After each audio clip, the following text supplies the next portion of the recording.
This is Kansai International Airport, 5 kilometers out in Osaka Bay, and it is sinking. It sank 9.8 meters before it opened. That part was the plan. Japanese engineers knew exactly what was under this water. 20 meters of soft clay that is about 70% water by volume. Put an airport on top of that and the water starts squeezing out and the ground goes down. So they did something strange.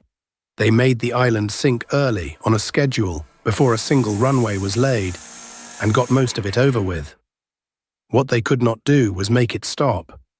31 years later, this island is still going down, and the thing keeping the terminal level is a stack of steel plates. Osaka had a runway problem it could not solve on land. Its existing airport, Itami, sits inside the built-up area north of the city, and the noise from it made round-the-clock operations politically impossible. A modern international hub needs to run at 3 in the morning. Itami could not. There was no open ground near Osaka big enough for a new one. So the plan went the other way. Put the airport where nobody lives. 5 kilometers offshore, far enough out that the jet noise dissolves over open water before it reaches a house. That solves the noise. It creates a much harder problem, and the problem is not the water. Osaka Bay is only about 18 meters deep at the site. 18 meters of water is an engineering inconvenience. The trouble is what the water is sitting on. Under the seabed, there is a layer of Holocene clay, marine mud, laid down over thousands of years, between roughly 17 and 24 meters thick. It is soft, and critically, it is about 70% water. That is the number the whole story turns on. This is not soil with some moisture in it. By volume, most of what is down there is water, held in the spaces between microscopic clay plates, and the plates are effectively floating apart on it. Now load it.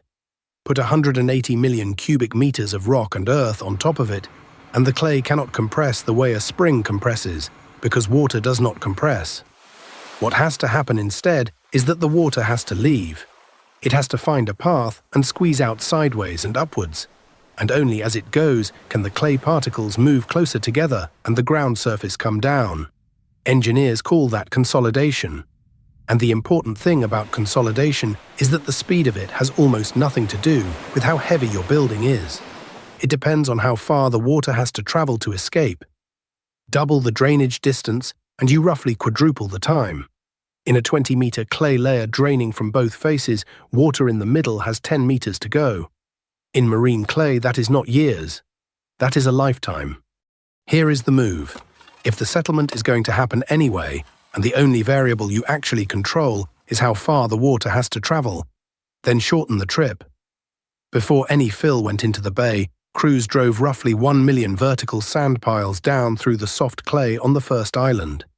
Each one about 20 meters long and, this is the number that matters, spaced about 2.5 meters apart. Every one of those columns is a drain. Water in the clay no longer has to crawl 10 meters upward to reach the seabed. It has to move sideways a little over a meter to reach the nearest sand column, and then it runs straight up the column and out. The drainage distance collapses by about a factor of 8, and because the time goes with the square of that distance, the settlement that would have taken a human lifetime happens in a few years instead. The scale of it is hard to hold. On the second island, they installed another 1.2 million. For comparison, in the 35 years from 1952, the whole of Japan installed about 900,000 sand piles in total. Kansai used more than twice that national figure in one bay for one airport. And it worked in the sense that matters.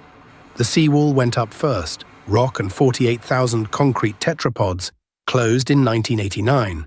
Then the fill, about 180 million cubic meters of it, including 21 million cubic meters cut out of 3 mountains on the mainland.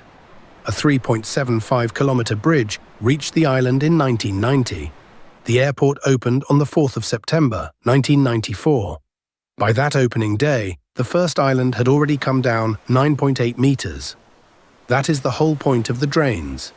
9.8 meters of movement that would otherwise have happened underneath a working runway had been spent in advance, on empty ground, where it could do no harm.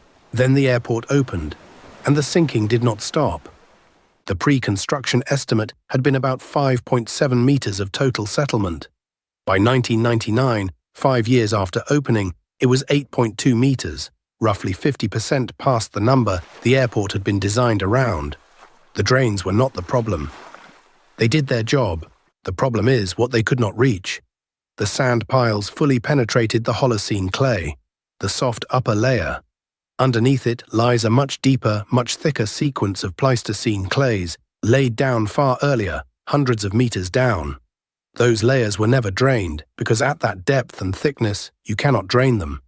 And when the geotechnical record was reviewed years later, the gap between the predicted settlement and the measured settlement traced almost entirely to those deeper deposits. Worse, they misbehave. Standard consolidation theory says a clay compresses when you load it past the heaviest load it has carried before.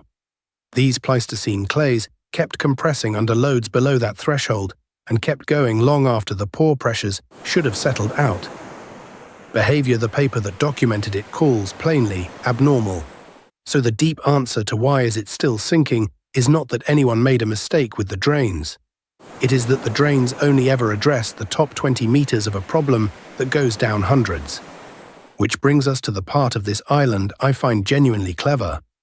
If you cannot stop the ground from moving, and you cannot predict exactly how much it will move, or evenly, then stop trying to design a building that survives the ground.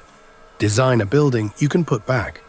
Terminal 1 is 1.7 kilometers long, and it stands on columns that are adjustable by design. When the ground under one column drops further than the ground under its neighbors, engineers jack that column up and slide thick steel plates in at its base to hold the new height. The building gets shimmed, column by column, back to level. It is not elegant.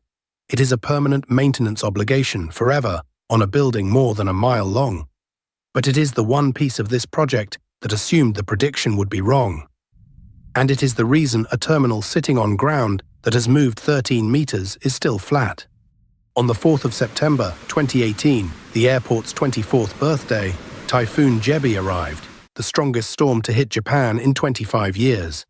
Storm surge came over the seawalls and put water across the main runway and the tarmac around it, deep enough to reach aircraft engines. It flooded into the terminal's lower levels and took out power. And then the second thing happened. A tanker at anchor broke loose and was driven by the storm into the bridge, the only road and rail link the island has. About 3,000 people spent the night on an artificial island with no power and no way off. They were taken out by boat and by bus the next day. Part of the airport reopened 3 days later. The flooded terminal took over a week. Here is the connection people miss. A seawall is designed against a sea level. An island that sinks is, every single year, presenting a slightly lower wall to the same ocean. The freeboard that engineers signed off on in 1994 is not the freeboard the island had in 2018. Subsidence did not cause the typhoon. It quietly spent the margin that the typhoon then tested. So where is it now? As of December 2025, measured across 17 points, the first island has settled an average of 13.72 meters since construction began. It is still going down about 5 centimeters a year. The second island, newer, built in deeper water, has settled 17.67 meters in total, and across 54 monitoring points, its average over the past year was 20 centimeters. Both of those rates are falling. Neither is going to reach zero in any time frame an engineer gets to plan for. And that is the honest shape of this place. Kansai is not an airport that was finished in 1994 and then developed a problem.